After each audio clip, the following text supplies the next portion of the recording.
Janet Yellen wants a minimum corporation tax rate around the world. Why is it important? That's going to be the topic of today's video.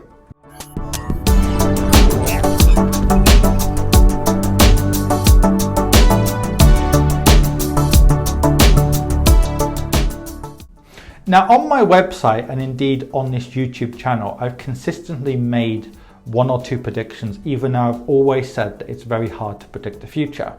And one thing I've said time and again is expect more taxes after the pandemic is over or the worst is over, especially on expats or so-called wealthier people and businesses, and also on corporation tax and other areas.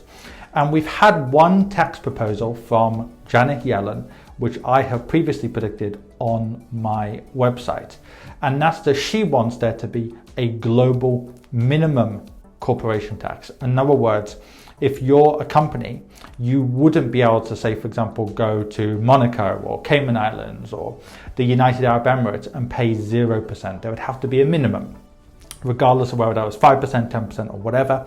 And I wouldn't be surprised at all if some countries like the United States said, well, look, if somebody doesn't actually apply the minimum rate, i.e. some countries refuse to do it, we're going to charge you that tax. In other words, if a US company goes to the UAE and the UAE has a 0% tax, but the US wants a 10% minimum global tax, they will charge them an exit tax. That could happen. But the point is, this is being sold as, look, the multinationals need to pay their fair share. The Amazons, the Googles, the Netflixes, whatever, they shouldn't be able to get away with paying close to zero income tax or corporation tax, even though actually indirectly they pay a lot of tax.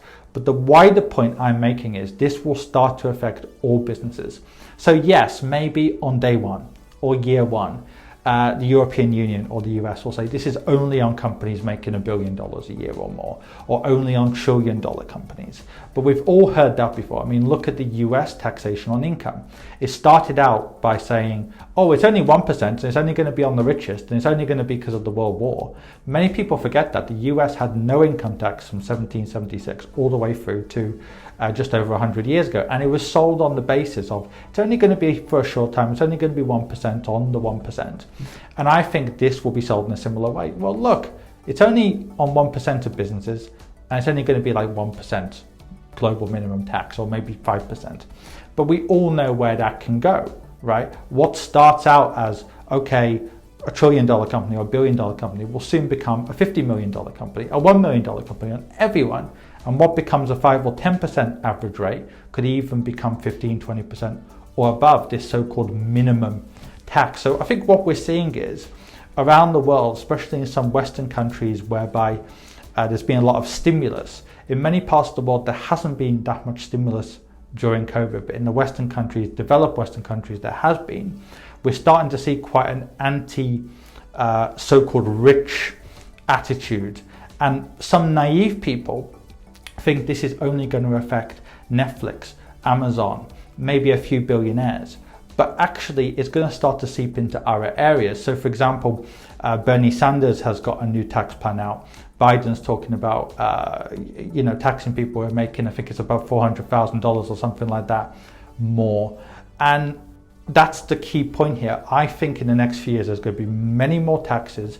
And also there's going to be a lot more taxes like exit taxes. In other words, if somebody wants to say, right, okay, I don't want to do this. I want to leave the US or I want to leave the UK. I want to renounce my citizenship. I want to change my residency. I think there could be more exit taxes. It's already happened in the US where now, if an American person wants to give up their citizenship, which is happening more and more, record numbers are doing it every year because of the tax system, they're being charged more money to do it. And I can see a similar regime where, say, the US in particular, but also maybe the EU start to say, well, look, if you want to go to the Cayman Islands or for that matter, Singapore or the UAE, yes, you can, but we're going to charge you an exit tax. So let's say Amazon wants to move loads of workers or loads of operations to Singapore. The US government can say, fine, but we're going to charge you an exit tax for doing that. Same with individuals. So a lot of naive people will support these measures and think, oh, it's never going to affect me. But eventually it will start to affect people if people don't actually stand up against it. Because ultimately, in a global world, there needs to be competition, right?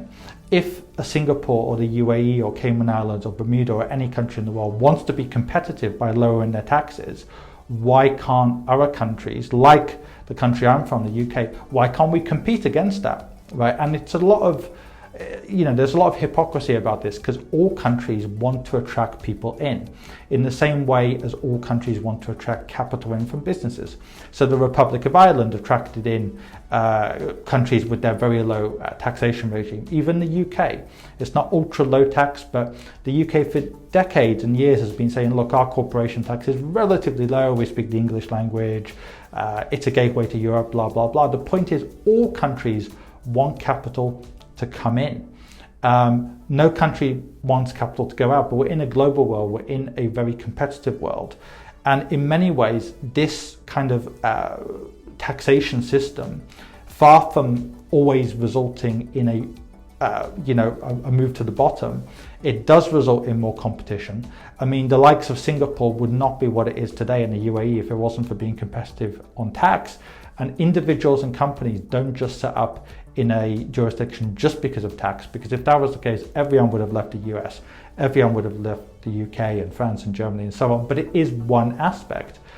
So in many ways, it's more powerful countries like the US and also blocs like the EU who are trying to say, well, look, we want to control what our multinationals do.